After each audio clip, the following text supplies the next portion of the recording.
Assalamualaikum warahmatullahi wabarakatuh. Selamat pagi anak-anak. Bertemu lagi dengan Ibu. Pada kali ini kita akan belajar tentang sejarah Indonesia.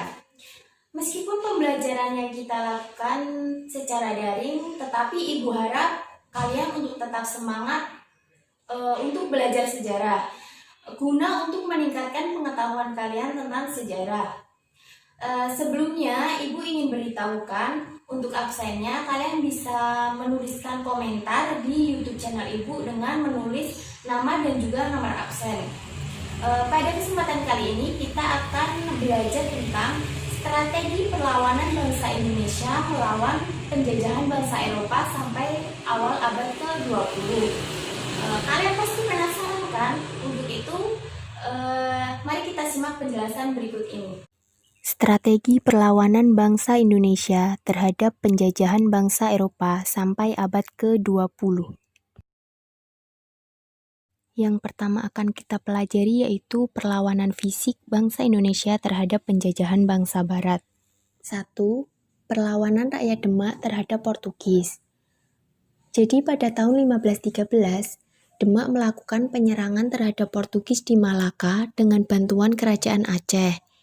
Penyerangan dipimpin oleh Adipati Unus yang terkenal dengan sebutan Pangeran Sabranglor. Pada masa pemerintahan Adipati Unus, Demak melakukan blokade pengiriman beras ke Malaka sehingga Portugis kekurangan makanan. Upaya Demak untuk mengusir Portugis diwujudkan dengan ditaklukkannya kerajaan Pajajaran oleh Fathahillah pada tahun 1527. Ketika orang-orang Portugis mendatangi Sunda Kelapa, terjadilah perang antara kerajaan Demak yang dipimpin Fathahillah dengan tentara Portugis. Portugis pun berhasil dipukul mundur. Kemudian pelabuhan Sunda Kelapa diganti namanya menjadi Jayakarta yang berarti kejayaan yang sempurna oleh Fathahillah. 2. Perlawanan rakyat Aceh terhadap Portugis. Portugis mulai mengusik kekuasaan kerajaan Aceh Darussalam saat berada di Malaka. Portugis berusaha menguasai kerajaan Aceh Darussalam yang menjadi pusat perdagangan baru setelah jatuhnya Malaka. Pada tahun 1513, Aceh bersama Demak melancarkan serangan ke Malaka, tapi gagal. Portugis pun sama, melancarkan serangan ke Aceh. Aceh meminta bantuan persenjataan, militer, dan ahli perang dari Turki.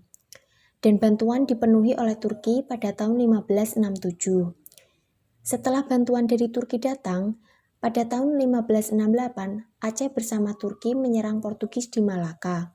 Portugis terpaksa bertahan mati-matian dalam menghadapi serangan tersebut di benteng Alfamasa. Namun Portugis dapat menggagalkan serangan dari Aceh. Yang ketiga, perlawanan rakyat Ternate terhadap Portugis. Perlawanan Ternate terhadap Portugis karena ulah orang-orang Portugis yang serakah. Maka hubungannya dengan Ternate yang semula baik menjadi retak. Portugis ingin memaksakan monopoli perdagangan kepada rakyat Ternate. Tentu saja hal itu ditentang oleh rakyat Ternate. Perlawanan terhadap kekuasaan Portugis di Ternate berkobar pada tahun 1533. Untuk menghadapi Portugis, Sultan Ternate menyerukan agar rakyat dari Irian sampai ke Pulau Jawa bersatu melawan Portugis. Maka berkobarlah perlawanan umum di Maluku. Rakyat Maluku bangkit melawan Portugis. Kerajaan Ternate dan Tidore bersatu. Akibatnya Portugis terdesak. Karena merasa terdesak, Portugis lalu mendatangkan pasukan dari Malaka di bawah pimpinan Antonio Galvao. Pasukan bantuan tersebut menyerbu beberapa wilayah di kerajaan Ternate. Rakyat Maluku di bawah pimpinan kerajaan Ternate berjuang penuh semangat mempertahankan kemerdekaannya. Tetapi kali ini Ternate belum berhasil mengusir Portugis untuk sementara Portugis dapat menguasai Maluku. Kemudian, pada tahun 1565, rakyat Ternate bangkit kembali melawan Portugis di bawah pimpinan Sultan Hairun.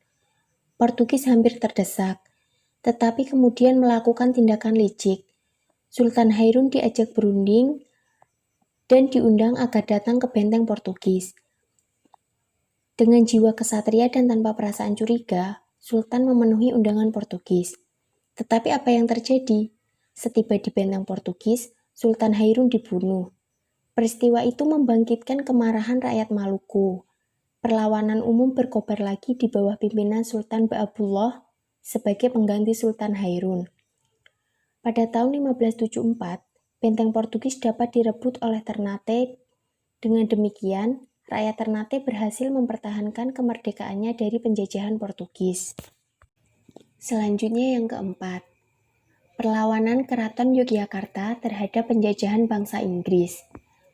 Pada saat Inggris berkuasa menggantikan Belanda di Jawa, yang mengisi kekuasaan di pusat adalah Raffles, sedangkan Karesidenan Yogyakarta dipegang oleh John Crawfurd. Saat itu Karesidenan Yogyakarta dipimpin oleh Sultan Hamengkubuwono II. Sultan Hamengkubuwono II ini terkenal keras dan sangat menentang pemerintah kolonial, sehingga hal itu membuat orang Inggris merasa terganggu.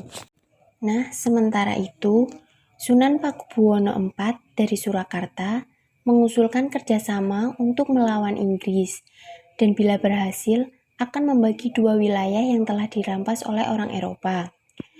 Namun akhirnya rencana ini pun tercium oleh John Crawfurd yang segera mengirimkan berita itu pada Raffles. Setelah mendengar berita tersebut, Raffles memerintahkan Mayor Jenderal Gillespie untuk berangkat ke Yogyakarta dan menyerbu Keraton Yogyakarta. Kemudian pada tanggal 19 sampai 20 Juni 1812, Inggris menyerbu Keraton Yogyakarta dalam pertempuran 2 hari. Sultan Hamengkubuwono II yang menghadapi Inggris tidak mendapatkan bantuan dari Surakarta seperti yang tertulis dalam surat rahasia, bahwa Surakarta akan membantu Yogyakarta dalam melakukan perlawanan terhadap Inggris. Perang ini diakhiri dengan menyerahnya Sultan Hamengkubuwono II dan dimulainya penjarahan besar-besaran, berupa harta, pusaka, dan pustaka Keraton Yogyakarta. Setelah itu, Raffles memerintahkan penangkapan Sultan Hamengkubuwono II. Sultan Hamengkubuwono II ini dibawa ke Batavia dan menunggu pengadilan di sana. Sultan Hamengkubuwono II dijatuhi hukuman pembuangan ke Pulau Penang pada awal Juli 1812. Pakubuwono IV pun dirampas sebagian wilayahnya. Dan yang kelima, perlawanan rakyat Palembang terhadap penjajahan bangsa Inggris. Raffles mengirim 3 orang utusan yang dipimpin oleh Richard Philip ke Palembang untuk mengambil alih kantor sekaligus benteng Belanda di Palembang, dan meminta hak kuasa Sultan atas tambang timah di Pulau Bangka.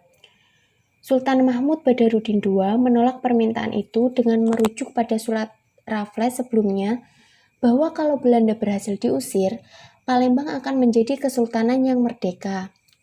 Raffles pun kaget luar biasa setelah mengetahui bahwa dengan cerdas Sultan Mahmud Badarudin II menjadikan isi suratnya dahulu sebagai legitimasi untuk melepaskan diri dari kekuasaan Inggris. Raffles pun memilih untuk mengkhianati janjinya tersebut. Ia mengirim ekspedisi perang di tahun 1812 yang dipimpin oleh Mayor Jenderal Robert Gillespie. Ekspedisi pun sampai dalam waktu 1 bulan di Sungai Musi. Sultan Mahmud Badarudin II juga sudah bersiap-siap menghadapi gempuran tersebut. Kesultanan Palembang akhirnya jatuh ke tangan Inggris hanya dalam waktu 1 minggu, karena pertahanan di Pulau Borang sudah jebol tanpa perlawanan yang berarti. Selanjutnya, yang akan kita bahas adalah strategi perlawanan bangsa Indonesia. Jadi, pada abad ke-16, bangsa Eropa berlayar ke wilayah timur, di antaranya Portugis, Spanyol, Inggris, dan Belanda. Tujuan mereka adalah mencari rempah-rempah dan juga menyebarkan agama Kristen. Namun setelah sampai di Nusantara, keserakahan mereka timbul. Yang awalnya hanya ingin berdagang, tiba-tiba mereka ingin menguasai Nusantara. Keinginan mereka itulah yang melatar belakangi bangsa Indonesia melakukan perlawanan. Strategi perjuangan bangsa Indonesia sebelum abad ke-20. Sebelum tahun 1908, banyak bangsa lain yang ingin menjajah dan menguasai Indonesia. Perjuangan bangsa Indonesia terhadap penjajah hampir dilakukan di seluruh wilayah, terutama di daerah yang menjadi pusat kekuasaan penjajah. Perjuangan bangsa Indonesia menentang penjajah VOC menggunakan senjata dimulai pada abad ke-17. di mana perlawanan tersebut dilakukan oleh Sultan Agung dari Mataram, Sultan Hasanuddin dari Kerajaan Goa Sulawesi Selatan, Sultan Ageng Tirtayasa, Sultan Iskandar Muda dari Aceh, Untung Surapati, Trunajaya, dan Ibnu Iskandar dari Minangkabau. Nah, berikut ini merupakan tokoh-tokoh yang berjuang pada abad ke-19. Bisa kalian lihat pada tampilan berikut ini.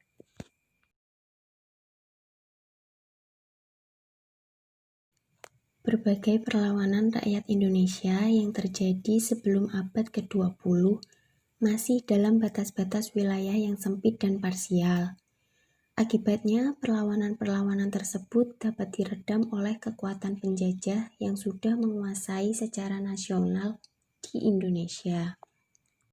Berikut ini merupakan berbagai kelemahan strategi perlawanan bangsa Indonesia sebelum abad ke-20. Perjuangan bersifat lokal atau kedaerahan. Perlawanan dilakukan secara sporadis dan tidak dalam waktu yang bersamaan. Pada umumnya dipimpin oleh pemimpin yang karismatik. Dilakukan dengan kekerasan senjata. Yang terakhir, para pejuang mudah diadu domba, sehingga sering terjadi perselisihan. Nah, untuk kesimpulan pada pembelajaran kali ini, yaitu negara Indonesia mempunyai berbagai perlawanan terhadap bangsa Barat yang berusaha mengambil kekayaan alam Indonesia dan menguasai daerah-daerah di Indonesia. Perlawanan yang dilakukan oleh bangsa Indonesia sebelum abad ke-20 memiliki banyak kelemahan karena belum terorganisasi dengan baik. Demikian materi yang Ibu sampaikan tentang strategi perlawanan bangsa Indonesia untuk melawan penjajahan Eropa sebelum abad ke-20. Pastinya kalian sudah paham kan? Nah, untuk menambah pemahaman kalian tentang materi ini, Ibu akan memberikan kalian tugas individu. Kalian harus menjelaskan tentang bagaimana strategi perjuangan bangsa Indonesia melawan penjajahan bangsa Eropa setelah abad ke-20. Tugasnya bisa kalian ketik ataupun tulis tangan. Untuk pengumpulannya bisa kalian kumpulkan ke Ibu secara personal. Bagi yang ingin bertanya ataupun belum paham, kalian bisa chat ke WhatsApp Ibu ataupun memberikan komentar pada akun YouTube ini. Sekian penjelasan dari Ibu, semoga ilmu yang Ibu berikan bermanfaat. Terima kasih. Wassalamualaikum warahmatullahi wabarakatuh.